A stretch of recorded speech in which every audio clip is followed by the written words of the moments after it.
want a play-by-play. You want all the replays of the games that you missed this week. Well, you're in luck 'cause now there's a new girl in town bringing you all the news in sports. She's our woman in motion.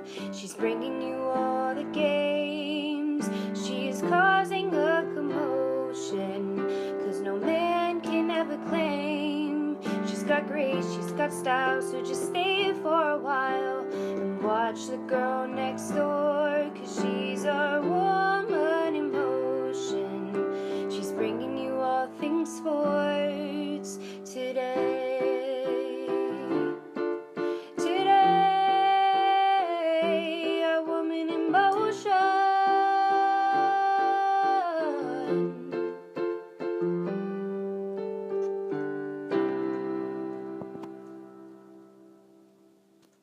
Hi guys, welcome back to Women in Motion. It's been a couple weeks, but now it's officially 2016 and playoff season. So, with week 17, there were some surprises. Seahawks completely taking over the Cardinals, which was actually completely shocking because of their first meeting back in November or December, I want to say. And from Bruce Arians' pregame and endgame interviews, he definitely wanted to make it a point that they were going to show the Seahawks how dominant they were and give them a clean sweep this season. And before the game, he was talking to Aaron Andrews, and he had said that the team was pretty much begging him to let all the starters start in this game, and they didn't want to save them for playoffs. They definitely wanted to work. And he was all for it, and something just didn't click. What I'm thinking and what I'm hoping for their sake is that they know they already have secured a place, and I'm sure they could see throughout the game that the Panthers ended up winning, so they didn't have to compete for a first seed, which makes it a little less of a game to play, considering both teams are in the playoffs already. 30 points against the Cardinals, though, in the first half. Then they took out Carson Palmer. Carson Palmer is supposed to be an MVP player. I get that you're already in the playoffs and kind of trying to rest, but even an MVP player doesn't shut down that hard. Then in the Minnesota-Green Bay game, Green Bay just looked plain sloppy. No one really played like they wanted it. Maybe because it was just like a 1 or 2 seed difference. I'm not completely sure. But Teddy Bridgewater definitely came through for the Vikings. And then we had the Broncos-Chargers game. I was starting to worry with that game. And I can't even tell you a time that Peyton Manning was a backup quarterback. But he came in handy. And you gotta love him because one of his big quotes from yesterday was that he can't take credit for a good handoff. So, then there's also a picture of Brock Osweiler standing by himself on the sideline while everyone else is at the other end of the field. And then we had the Texans. They're coming out hot. I think they're probably the only team besides the Seahawks and the Redskins that played like they really wanted it. And I think that's going to be the theme of the 2016 playoffs. The key to getting to the divisional round, to the conference round, and to Super Bowl is your drive. That's the only thing that's going to get these teams through right now because it's been a twilight zone of a season. So, with that, my picks for the wild card round, we have the Chiefs at Texans on Saturday at 4:35. Alright, so with that game, I have the Texans beating out the Chiefs.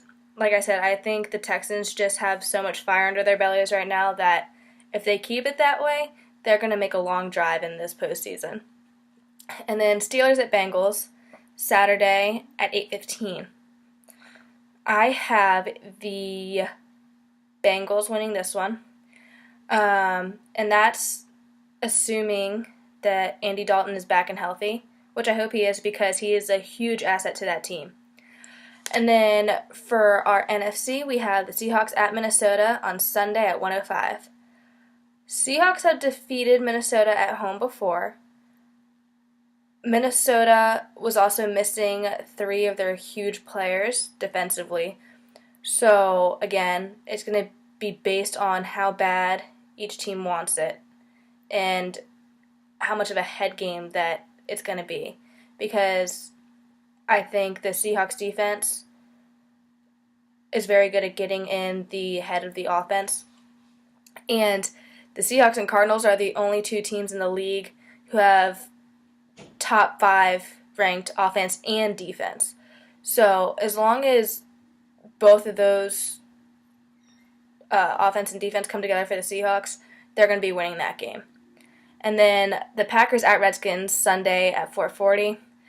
Packers are super sloppy. They don't have anything put together. And Redskins are out to prove something.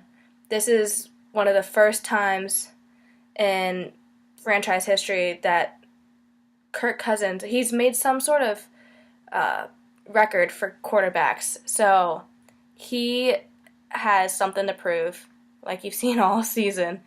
So I think the Redskins are going to be winning that game.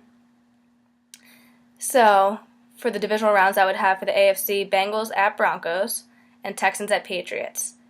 From there, I have the Broncos and Patriots. That's as long as the Broncos can hold it together and get their quarterback situation under control. That's going to be the main thing. And once they have decided what quarterback they're going to consistently use, as long as practices and everything are consistent with that quarterback, I think it'll be totally in the Broncos' hands. And the Patriots, Tom Brady was injured. He has bruised ribs and a sprained ankle. As long as he nurses those correctly, Patriots are going to be totally fine, and Edelman should be back. And then for the NFC, that leaves Seahawks at Panthers and Redskins at Cardinals. Let's face it, Panthers are on a roll. I can't even remember the last time that they made a huge playoff push, and they went 15-1 this regular season. So I'm going with the Panthers, and I think the Cardinals will eventually get their stuff together, and they're going to come back with a fury. And so it's going to be Panthers-Cardinals in the conference game. So from that conference game, I have the Panthers going to the Super Bowl, and from the AFC conference game, I have the Patriots going. I think the Broncos are too sloppy right now, and they need to mesh better as a whole unit rather than one person or one player doing whatever they think is the right thing to do. And then, so that would put Patriots-Panthers in the Super Bowl, and I have the Panthers winning it. I think they want it. I think Tom Brady is worn out. I think he's like, I have my rings. It would just be another one to add. And so I'm going with Panthers. Check back next week. I'm going to do an update on playoffs and see if I need to change around my predictions. Make sure you comment.